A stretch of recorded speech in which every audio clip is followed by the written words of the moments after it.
the frontier pushed westward, the signs of civilization followed, bringing man's physical comforts, his buildings, his vehicles, and his railroads. But along with the progress came the many problems, which directly involve Rex Allen, who stars as the Frontier Doctor. This was an exciting time. A railroad was coming to Rising Springs. It was only a short spur south from the main line.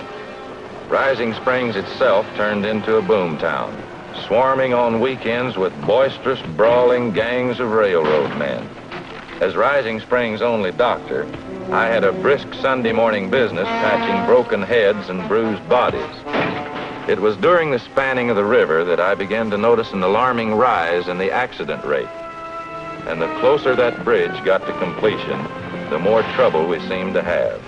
Everything from falling in the river to badly timed explosions.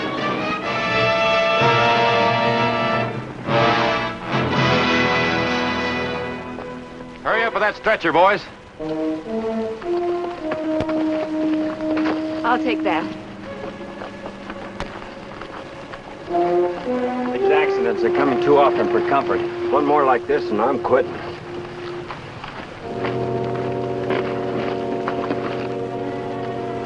Mike Kilrain, isn't it? Yes. Where is it I'm at? On the job as usual, Mike. Huh. So I am. Do you know, for a minute I thought I joined the heavenly choir.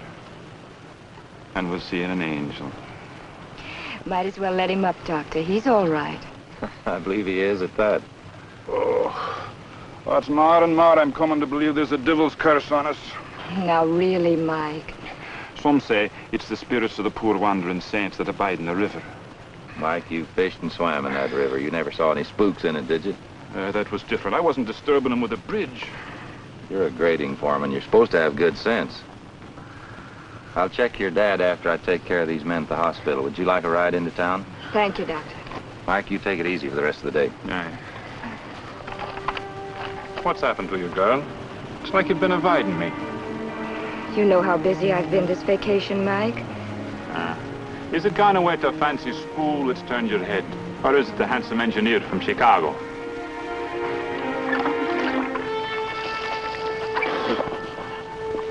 Well, you sure can't blame me for trying.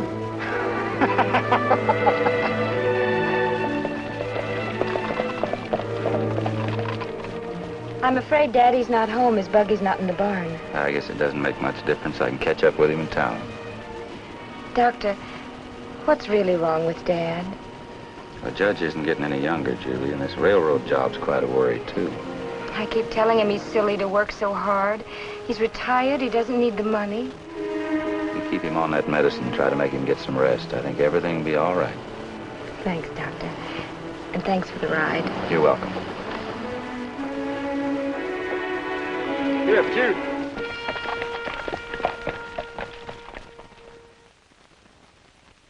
To put it bluntly, gentlemen, we'll barely make the payroll. You can sell out to the Southwest Railroad now, and take a small loss, or take another mortgage on your properties and try to hang on. The latter course would entail a tremendous risk. As your friend and your chairman, I cannot ask so great a sacrifice. We figured you'd advise us to play it safe, Judge, but we don't think that way. We started this project, and we'll see it through. And what's more, we have faith in you to see us through. I'm touched, gentlemen. Deeply touched. And I'm sure Mr. Collins feels the same. I can only say I'll do my best. Well, you're a stranger to us, young man, but you come highly recommended by the judge here. And whatever the judge does is plenty good enough for me. Thank you. Well, gentlemen, the meeting's adjourned.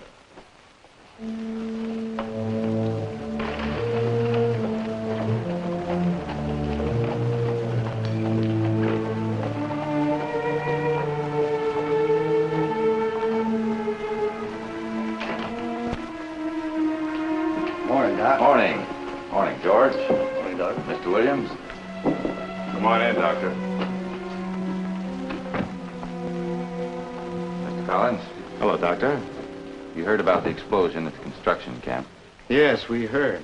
We just had a meeting. We were waiting for your report on the casualties. Broken collarbone was the worst, but it could just as well have been another death. Don't you think you're pushing that work a little too fast? Listen, if the job is to be done with the time and money allotted, it's the best I can do. Now, boys, let's not get into that again. The strain's beginning to put everybody's nerves on edge. I'm sorry, Judge. How's your arm? Well, I haven't felt the numbness for a week. Good. Maybe we got it licked. I hope so. That cerebral business is nothing to fool with. You trying to get some rest, like I told you? Much as I can. After all, pushing through a railroad is no easy matter. Keep your eye on. You bet I will, Doctor. By the way, Judge, Julie's getting suspicious about your condition. She's going to have to know about it sooner or later. Put it off as long as possible. Good day, gentlemen.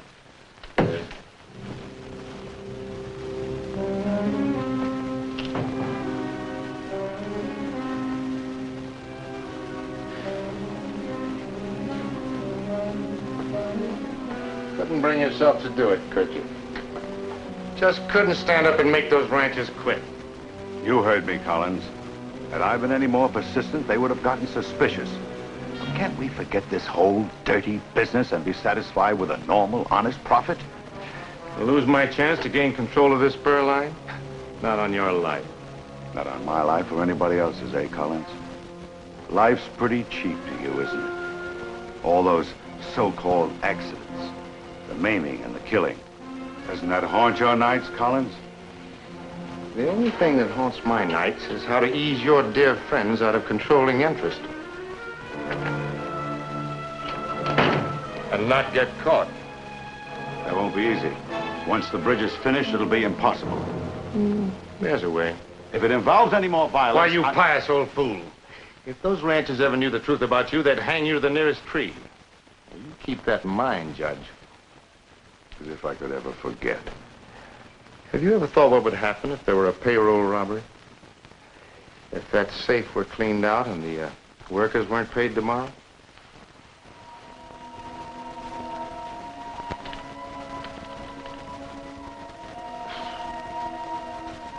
This is a terrible thing we're doing. Not so terrible as it is smart. Now hurry it up.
Daddy.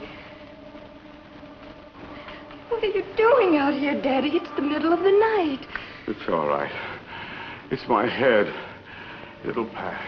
I'd better get Dr. Baxter. No. I'm sorry, Daddy. I'm getting Dr. Baxter. What were you doing? I couldn't sleep. I thought perhaps some fresh air might... Patient. Sorry, Judge. Either my men get paid before sundown or we walk. You call that fair? After the way you've been pushing us, Collins, getting my men maimed and killed, we ought to do worse than walk. We ought to take you apart.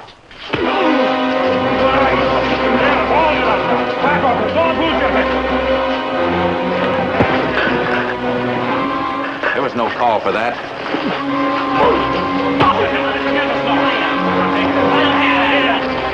All right, hold it up right here. Break it up. Get out of there and let him fight. Come on, Joe. Stand back, I'll be some talking heads.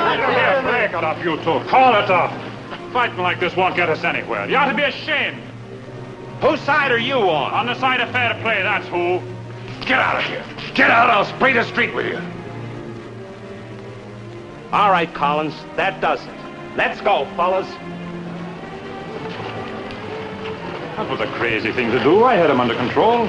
No mob is going to threaten me. The trouble now is they're liable to do considerable damage. Like what? Blow up the bridge, tear up the tracks. They wouldn't. Don't be so sure. They've been building up a considerable head of steam. Well, supposing you're right. What can we do about it now? You can alert the ranchers, get them out to the bridge to stand guard. That's a good idea. Let's get going. I'll get the horses to the livery stable. Meet you there. I better get you home, Judge.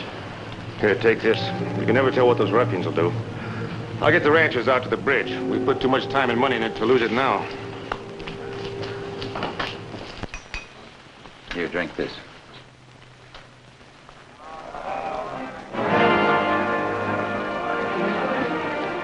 What is it? Is there a gun in the house? Yes. Get it. What is it? What is it? Lay back down. I'll take care of it.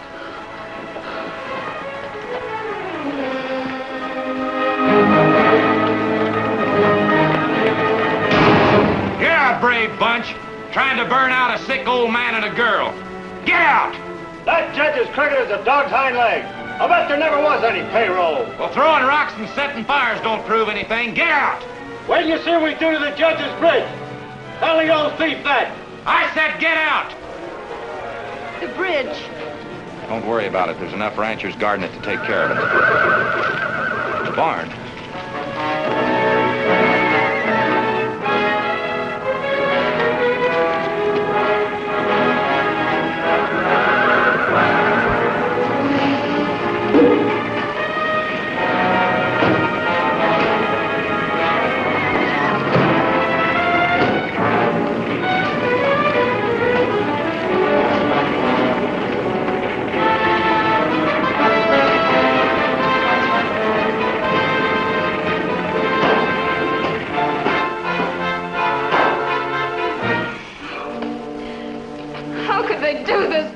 How could they?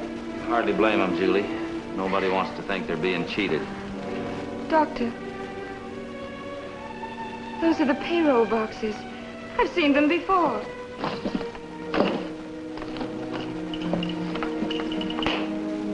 Pretty clever. Well, this is the last place in the world anybody would... What are we sitting here for? This is the answer to all our problems. I'll get this over to the construction company. You can go in and tell the judge everything's going to be all right. Now, what's the matter? Why are you pretending you don't know? That you haven't even guessed? Why must you keep hiding the truth from me? Julie, you've got yourself all upset. What am I supposed to be hiding from you? What's wrong with my father? Just tell me what's wrong. Surely you must know he's the one who hid the money here. Is he out of his mind? Is he going crazy? I've got to know. Well, it never occurred to me that your father hid this money. He did. Last night, I found him here. He'd been driving. Don't you see? He's not sane. He couldn't be. Is that what you've been keeping from me? guess it's time you knew the truth, Julie. I promised your father I'd never tell you, but he has a cerebral condition. And I was right. It is his brain. Not exactly what you think. The small blood vessels in his brain are breaking down. He's aging, Julie. And when this happens, we call it a stroke. Now, he's had 2 light ones already. Is it dangerous? Anyone could be the last. Can you do anything to stop them?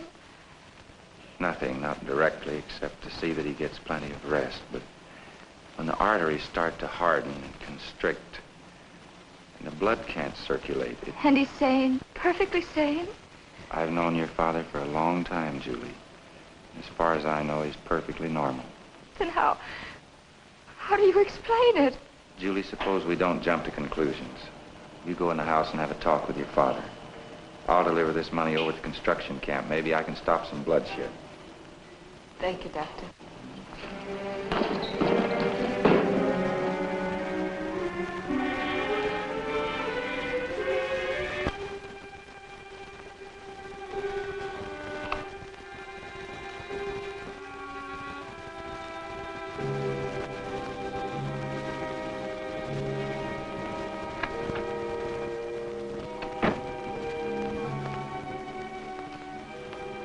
The doctor's gone, Daddy.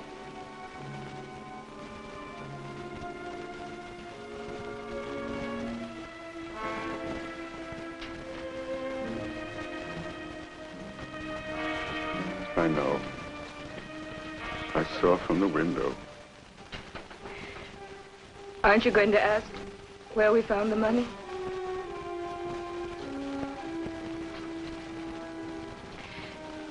I was hoping you'd ask how we found it and how it got there.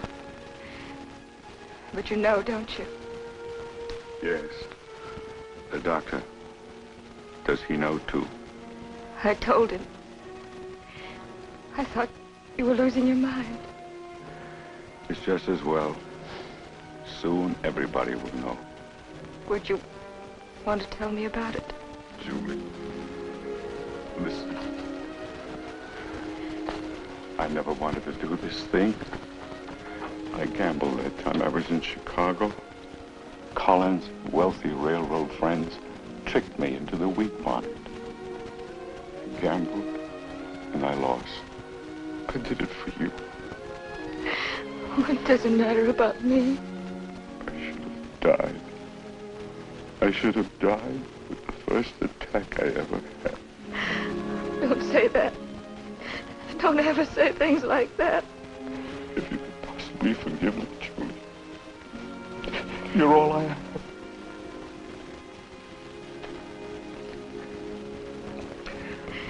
Bring the buggy around front.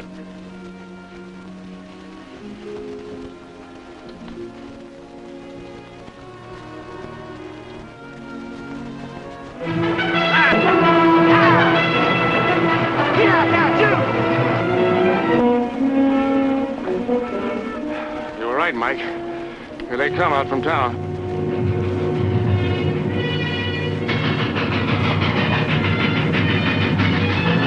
It's the construction workers, and they're spiraling for a fight. Get back to the bridge and get the dynamite out of the magazine. They'll be looking for it. Sure thing, Mr. Collins. Unhitch those horses from the wagon. Put it across the tracks of that crossing. We'll try to stop them before they get to the bridge. Well, just in case you don't, I'm going back to the dam and warn the rest of the ranchers. Come on, men, we'll unhitch your horses to crossing.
Don't come any closer. Nobody's gonna cheat us out of a month's pay.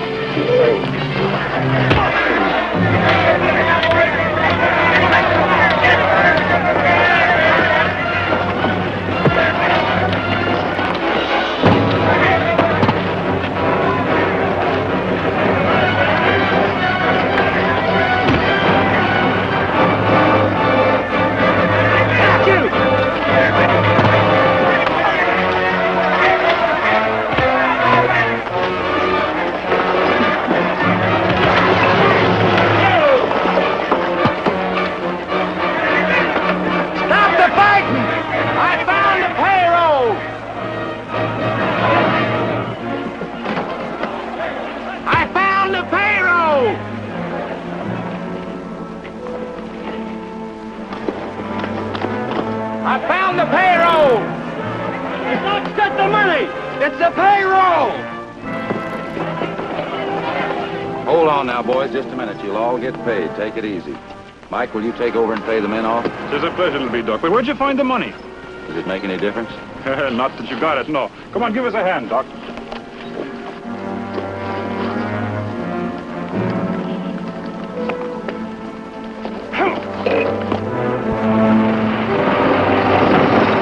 Doc, it's the judge and Julie.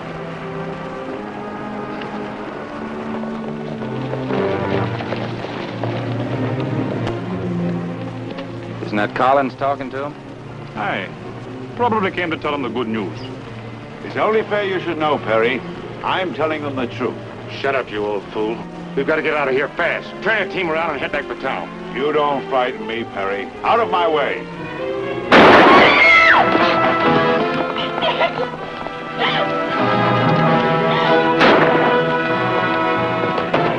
Some of you men come with me. Daddy! Daddy!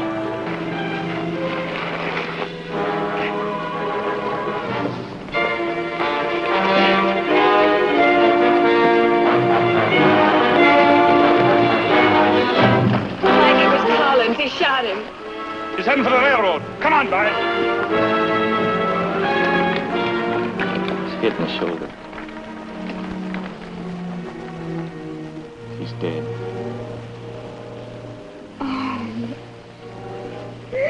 The bullet didn't kill him. He died from a stroke. We wanted to tell the truth, to make amends.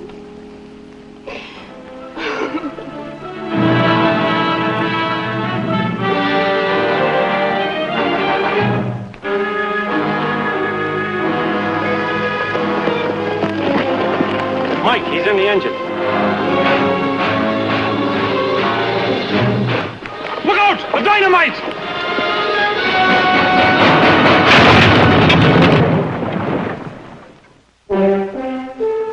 Collins was dead.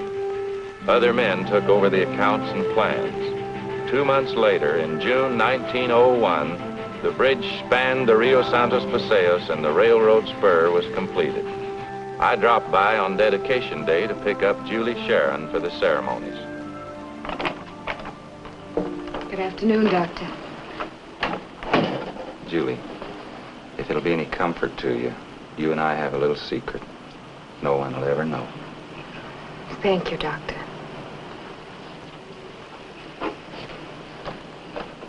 Well, hello, Mr. Kilrain. I hope you won't mind, Julie. I can't go long. Unexpected sick call. Oh, I'm so sorry. Oh, you needn't be. Mike here can take you along in my buggy. That is, if it's all right with you, miss. Well, of course, Mike. I'd be delighted. Have a good time. Oh, Doctor, if you're going to sit up with a sick friend, you might need this.